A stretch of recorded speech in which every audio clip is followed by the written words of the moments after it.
Olá a todos, é um imenso prazer conversar hoje com a querida Mônica Levi. Eu sou a Mari Melazzo, estou como presidente da UNAT Brasil e também sou membro de data em formação da área da psicoterapia. Estamos encerrando a nossa gestão em novembro de 2023 com uma série de entrevistas com os nossos queridos mestres. O nosso projeto é o Por Você, onde hoje Mônica nos contará o que a análise transacional e a UNAT Brasil fez por você, Mônica, ao longo de toda essa convivência, e o que é a análise transacional e a UNAT Brasil através de você.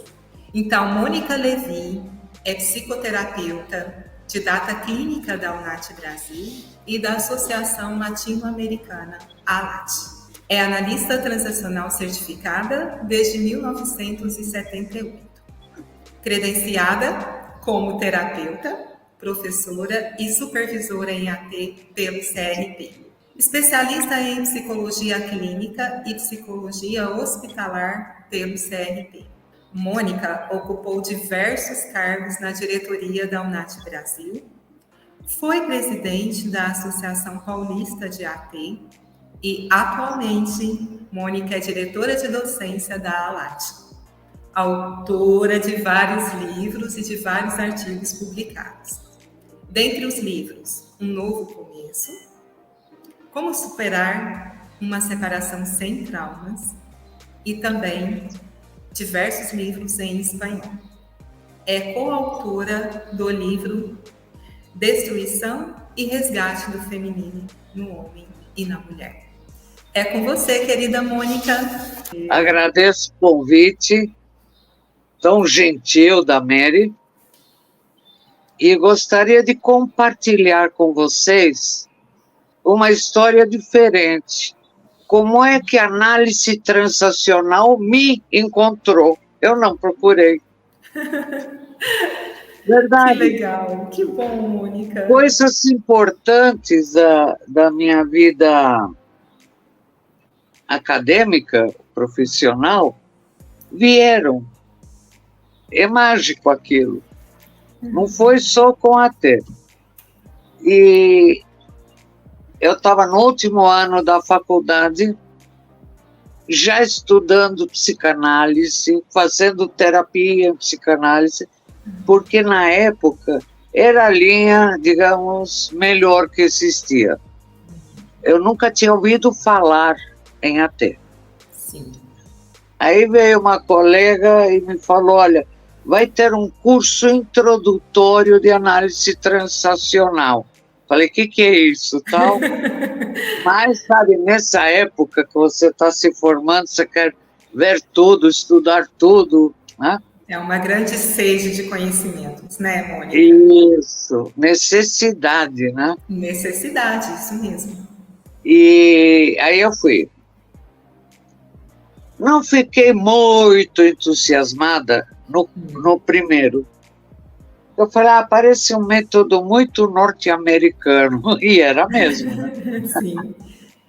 Mas depois também veio um convite. Esse não era, ainda não tinha nenhum didata e ninguém formado em análise transacional no Brasil. Aí veio um convite que vinham os didatas da Argentina, que eram os que formaram a ALAT. Ia ter o curso introdutório oficial. Falei, agora eu vou. Falei, gostei, né? Sim. E com o tempo, enquanto isso, fazia outro curso de terapia de casais e sexual em outra linha. Outra linha, sim. Aí, e continuava trabalhando na linha que eu tinha estudado e tal. Me aconteceu algo muito também estranho. Estava atendendo os casais, que eu sempre atendi, né? Sim. E de repente surgiu aquele momento que você diz, e agora, o que eu faço? Sabe um momento de impasse, assim? Sim. E surgiu, assim, do estômago, análise transacional. A partir daquele dia, eu assumi análise transacional. Fui correndo para mudar o consultório, o almofadão, o flipchart, mudou tudo, né? Toda a configuração do consultório. Ficou analista transacional, o consultório também. É. O que me apaixonou da análise transacional, que a princípio parece extremamente simples, muito compreensível, qualquer pessoa entende. Mas aí, com o passar do tempo, você vê que é extremamente profundo. E você não termina de estudar, né? Não. Apesar de tão simples. É muito instigante essa teoria também, né, Mônica? E também, uma coisa muito importante, comparando com a linha que eu estava fazendo, que funciona. Funciona e você vê quando funciona e como funciona. E outra coisa também, que foi a coisa mais linda, foi descobrir que o objetivo final da análise transacional é chegar na autonomia, o que eu procurei a vida inteira. Que todos nós ansiamos. Mas não é sempre, não. Quem vive em simbiose não está querendo, não. Quando a nossa natureza saudável anseia por... Quando a nossa natureza saudável mantém. Aí realmente assumi de verdade, me apaixonei, e repara que começou em 76, né? E depois de 47 anos, eu continuo apaixonada. Dificilmente, né, uma relação dura nesse nível por tanto tempo. E com essa paixão toda. Então, aqui, só para eu entender, depois de 2 anos que você conheceu em 76 e 2 anos depois você já estava certificada. Bom, aí a minha meta em análise transacional era chegar a didata, porque eu queria também passar, transmitir, né?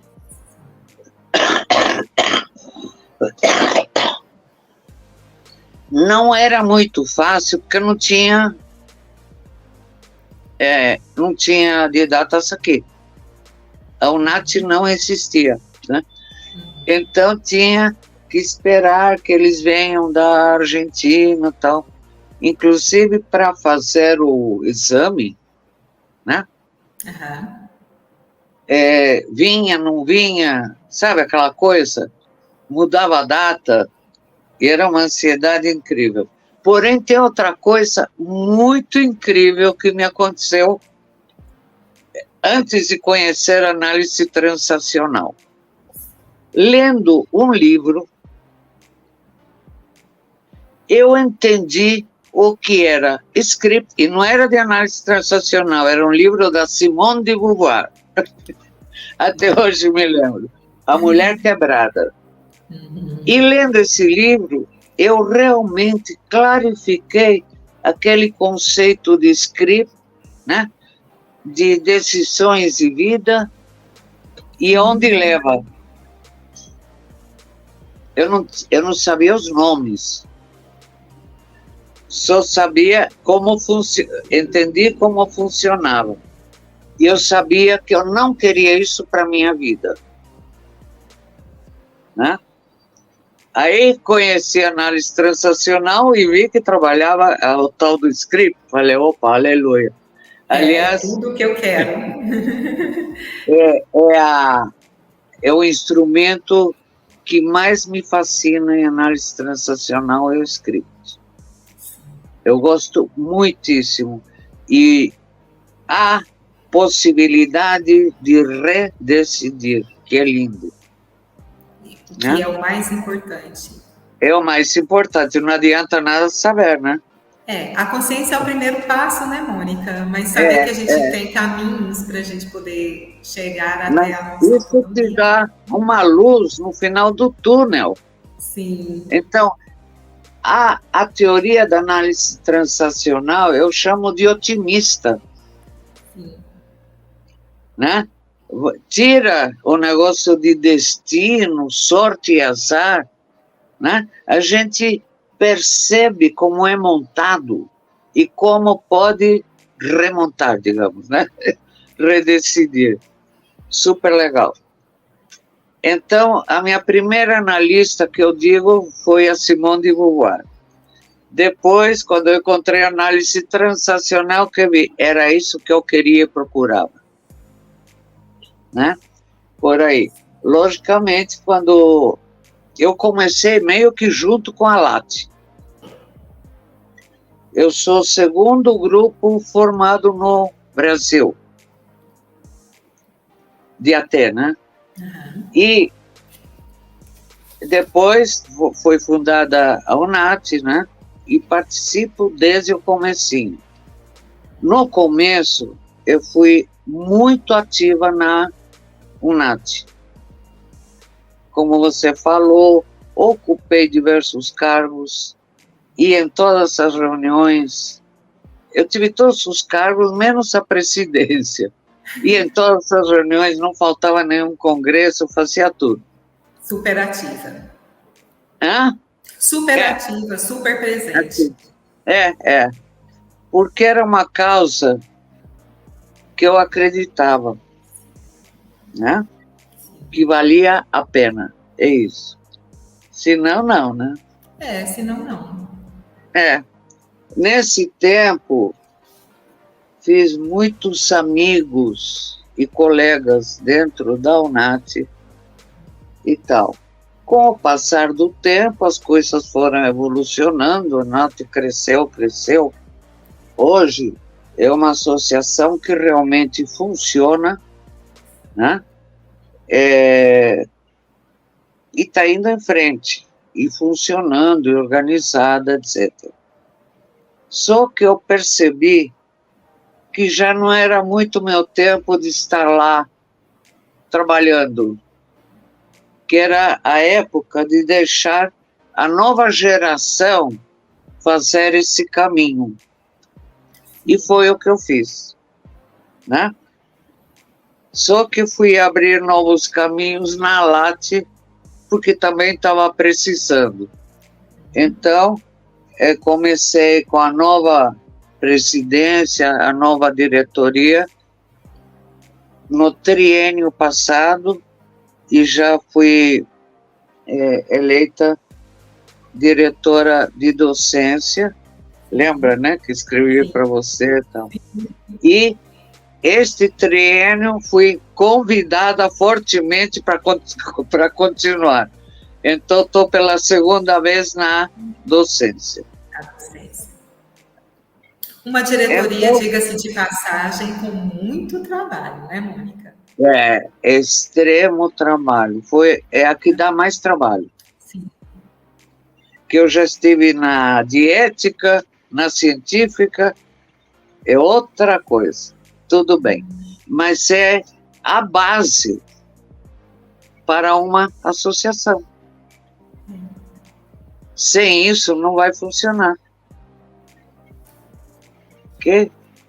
Isso. Seguindo normas, como é feito, igualdade para todos, né? Eu acho isso importante. E como são diversos países de Latinoamérica, existem influências culturais diferentes, mas o ensino e aprendizagem tem que ser igual, né? Você imagina, você vai para Nicarágua e diz, não, aqui a gente não ensina isso porque não temos 6 horas. Tá bom. Então é isso. Tem mais alguma pergunta que você queira me fazer? A nossa vertente é o que a T e a UNAT fez por você e você nos trouxe, que na verdade ela te encontrou, né? E que É, despertou a sua essência, assim, você teve uma sintonia, vamos dizer assim, com a própria Physis, né? Que a gente sabe que a é, Physis é energia de vida. Então, eu senti que você nos coloca aqui a análise transacional veio de encontro com essa sua energia de vida. E a partir daí, você, ao abraçá-la, ao aceitá-la, você vem se desenvolvendo como profissional, porque a gente vai se desenvolvendo sempre, né, Mônica? E também você está nos contando o quanto você colaborou e ainda continua colaborando com o desenvolvimento, não só da AT, mas também das instituições às quais você está presente e atuante. Conte-nos um pouquinho também das suas escritas, dos seus desenvolvimentos, dos seus livros. eu não entendi, que eu fale um pouquinho do... Que você fale um pouquinho da sua escrita, né, dos seus Ah, tá. artigos, dos seus livros, para nós. Aham. Tem, como te falei, tem assuntos que eu objetivo muito. É o script, envolvendo o script, a mitologia. Eu sou fascinada por mitologia, estudei muito, e também histórias de fadas, que tem a ver, né? Porque todas influenciam o script. Então, escrevi bastante sobre isso. A minha defesa de tese foi sobre Electra e a sexualidade feminina. Quer dizer, Uau. Electra do mito e as Electras atuais. Que você estuda a genealogia, a família, é idêntico. É impressionante. Com Narciso é a mesma coisa. A estrutura familiar é por aí, né? Então são coisas assim fascinantes. E o que me interessa é poder mostrar que dá para trabalhar com script, como trabalhar com script, né? E dá para redecidir. Um artigo que eu escrevi foi a somatização na área sexual de uma Electra. Que interessante, Mônica. Que foi somatização mesmo. E só passou trabalhando, estava com lesões resistentes a tratamentos no útero.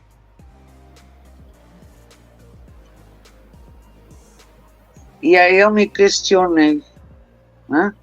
Por que ela quer tirar o útero? Porque não é possível. Porque é um órgão, né? Que apesar das consequências de não poder ter mais filhos, dá para tirar. Sim. Você sobrevive. Então, localizou um órgão meio, né? E aí, fazendo regressão, patati, patatá, surgiu o abuso que ela sofreu quando era criança. E o que ela sentia, que estava suja no útero. E como pela primeira vez estava apaixonada por um rapaz que era do nível dela, porque a Electra teve que casar com um pastor de ovelhas, não pastor de igreja. E ela era filha de deuses e reis. Então, esse tipo de moça escolhe homens que estão muito embaixo delas. Ela, pela primeira vez, aí deu ataque de pânico, né? Quando resolveu isso, acabou a somatização. Essas coisas que eu acho fascinante. É muito fascinante. E assim, estou te ouvindo e me vem aqui a reflexão da importância, né? Que você conta assim, a partir do momento que a gente entra em contato com os conceitos da AT e a gente aprofunda nesses conceitos e eles passam a ter um significado, uma proposta, né, inclusive de diagnóstico e para que a gente possa estabelecer um plano de tratamento, a gente consegue, a partir de qualquer história humana que as pessoas desejam se desenvolver, é possível ser trabalhado, né, Mônica? Estou te ouvindo aqui refletindo sobre isso, quando você fala Desde que não acha, digamos, um mecanismo de defesa, de negação tão grande, que às vezes o paciente não quer. Tive poucos casos que o paciente se negou, estando completamente consciente do que estava fazendo, mas se negou. Acho que eu tive 2 casos. 2 casos. Só 2. Em tanto tempo, é pouco. Mas realmente, era, nos 2 casos, para vingança, se vingar do filho, que o desiludiu. Vingança. Olha que vingança. É perder, né? Perante uma situação de conflito. Nesses 2 casos, não teve jeito. E o que é pior, uma eu tratei quando estava trabalhando no hospital com psicologia hospitalar. E fiz um estudo com 50 pessoas, mulheres, com câncer de mama. Coisa que no consultório você não consegue o número assim, né? Sim. E uma delas tinha esse problema. E ainda me falou, olha, incrível, tudo o que ia acontecer. E aonde seria o próximo câncer dela. Ela falou tudo. E falava para mim, pode escrever. Então, quando a gente diz que utilizar a teoria, né, ela é preditiva por isso, né, Mônica? Que você... Ela sabia o que ia acontecer com ela. Eu poderia prever algumas coisas, mas ela sabia. E fez direitinho. E não, ele falou, e eu te aviso desde agora, eu não aceito tratamento psicológico nem médico. Não vou aceitar. E não aceitou. Tudo o que ela falou aconteceu. Parecia que era cartomante dela mesma. Esse direcionamento, né, em que a gente tem a capacidade de poder acompanhar e fazer um prognóstico bem assim, previsível, como você está trazendo. E o importante da gente, enquanto profissionais, estar sempre à frente dos clientes das quais a gente está acompanhando, né, Mônica? Sempre. O que a gente aprende é incrível. E também quando prepara aulas, né? Também. A gente aprende mais do que o aluno. Eu digo isso, que assim, eu me desenvolvi muito, né, estando à frente dos cursos, e isso nos convida a poder estar desenvolvendo, atualizando, como disse, à frente, porque a gente precisa oferecer, né, Mônica? E é o que a gente deseja. Mas com o paciente a gente aprende muito. Também. E o que eu digo para os pais, eu gosto muito de dar orientação para os pais. Não é terapia, porque alguns têm preconceito de terapia, mas poder compreender a faixa de desenvolvimento da criança, o que está acontecendo, por que estão acontecendo essas coisas. Tal. Uma coisa que eu digo para os pais que é importante, ouça o que seu filho fala. Ouça e leve em consideração, porque é importante, né? Esse ponto que você está trazendo, Mônica, é fundamental. A gente percebe o quanto que as pessoas estão necessitando de serem ouvidas. Quando você fala ouça, o que exatamente você está ali orientando para que os pais façam? Não é só o escutar, né? O que é esse movimento de ouvir? Bom, aliás, são 2 órgãos do sentido, 3 até, principais com o filho. A audição, o olhar e o toque, né? Por exemplo, o olhar de mãe, ninguém substitui. Você pode ter uma excelente babá, boa, capaz, mas o olhar de mãe é diferente, né? Então, você fica às vezes espantada que adolescente, por exemplo, está 2 anos com problema alimentar sério e a mãe não percebe. Ela não olha. Está faltando isso, né? Está faltando esse olhar, essa presença. Escutar e ouvir. Aliás, aprendi com minha filha também. Né? Porque a gente, como mãe, às vezes escolhe o que você gostaria, né? Ou o que você sentiu falta na infância, mas não pergunta para a filha ou filho se é isso que eles querem. Então, como eu queria muito ter também uma filha, eu adorava aqueles vestidinhos, né? Que parecem de quadros. E então um dia eu estava pegando a roupa porque ela ia num aniversário, eu ia até uns 7 anos, e peguei um dos vestidinhos. Aí ela falou: mãe, assim não, eu vou ficar diferente. Eu falei: diferente como? As meninas vão todas de blue jeans, né? Então, para uma criança se sentir diferente, é muito ruim, é muito chato, né? Então eu ouvi, não adianta o que eu gostava, tinha que adiantar, dentro do possível, né? O que ela quer e como ela se sente bem. A mesma coisa, a escolha de escolas, né? A minha mãe escolheu assim, e era professora, nunca exerceu, mas escolhia assim: qual é a escola mais puxada que tem? Mais exigente.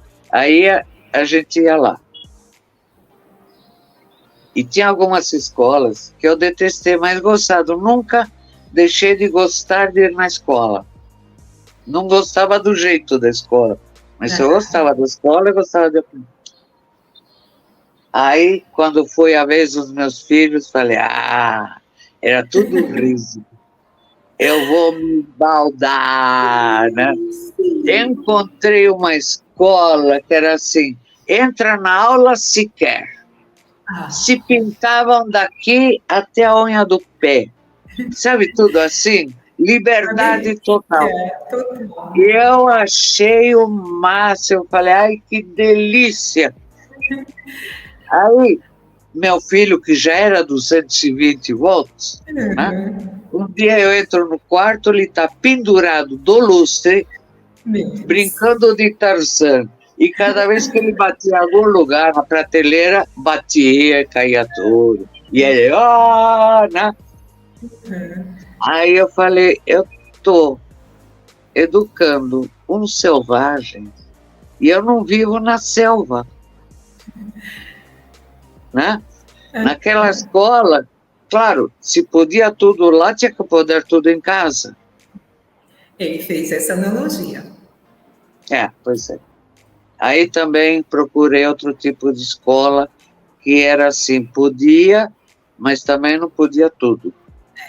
Tinha limites. Um bom limite. Então, isso você vai aprendendo com os filhos também, né? A gente vai se desenvolvendo com tudo aquilo que nos chega se a gente estivermos abertos para, né, Mônica? É. Mônica, agora a gente está chegando aí mais para o final, apesar da gente, eu sei que você tem coisas bem interessantes e uma história bem rica nessa convivência toda e que em outros momentos a gente pode estar continuando, né, te ouvir, inclusive. Quando você quiser.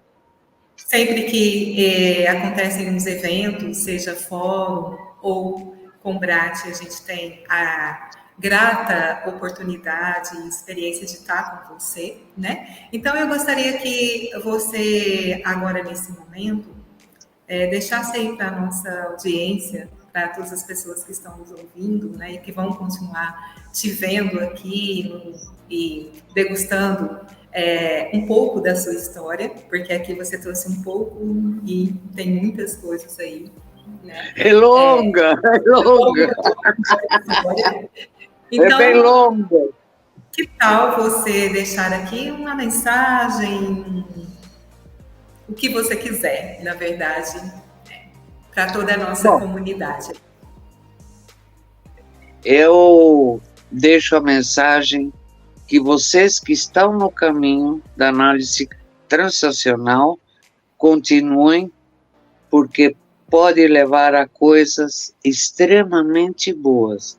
E o mais importante, depois poder passar e divulgar para que a rede, né? Que outras pessoas possam usufruir disso. Seguir o exemplo, que eu acho muito bom, do Eric Berne. Eu acho que ele nos deu um exemplo muito bom de didata.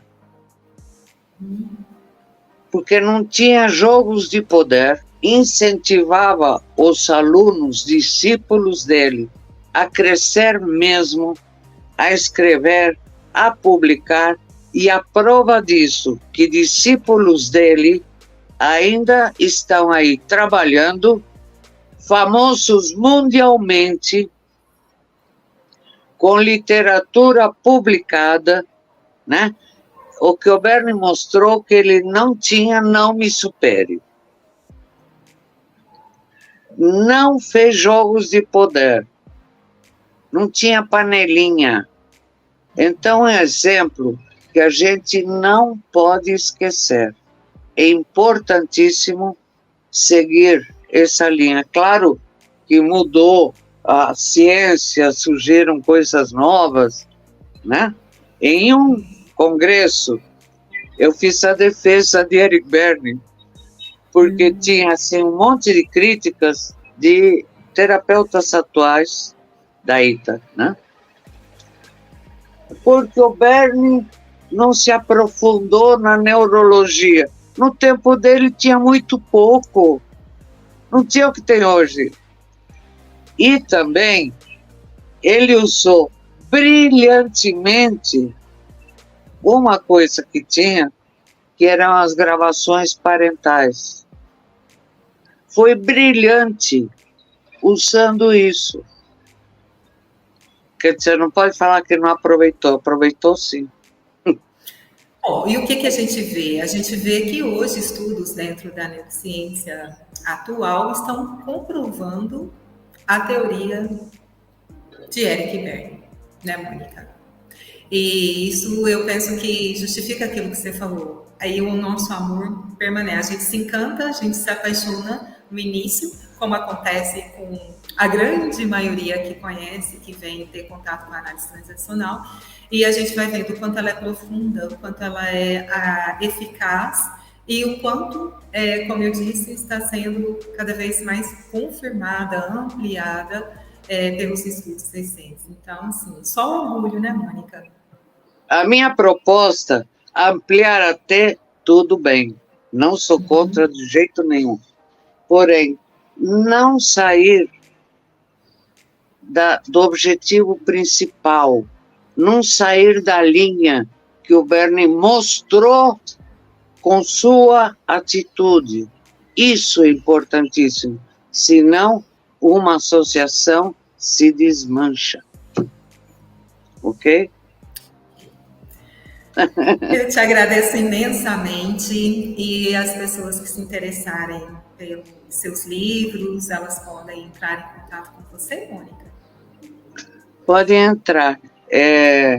Infelizmente ou felizmente, o livro editado em português está esgotado na 4ª edição, e esse em espanhol tem alguns exemplares ainda. Tá bom. E você está pensando em republicar essa obra?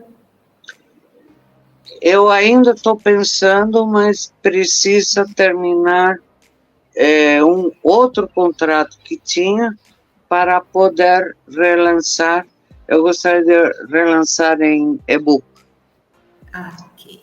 Então, ficamos aguardando. E, mais uma vez, eu quero agradecer você, tá? Esse prazer que foi ter essa conversa com você hoje, Mônica, tão agradável, tá? E dizer para a nossa audiência que essa conversa, essa entrevista, ela ficará gravada nos nossos canais. E muito obrigada, que você volte sempre, que a gente possa estar sempre em contato. E você vai participar do congresso em Curitiba, em novembro? Eu não sei ainda. Tá bom. Porque eu estou fazendo os tratamentos médicos e eu não sei quando vai cair a cirurgia ou não, essas coisas.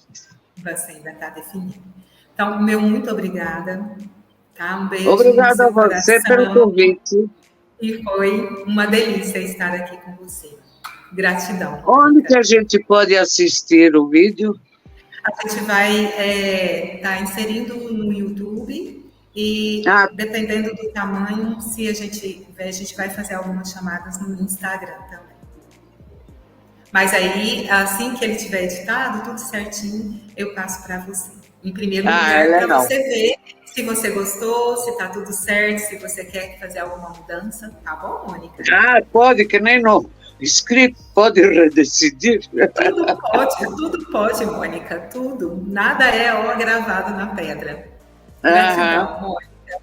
Gratidão a você. Gostei muito de estar com você. Ok. Bye, bye.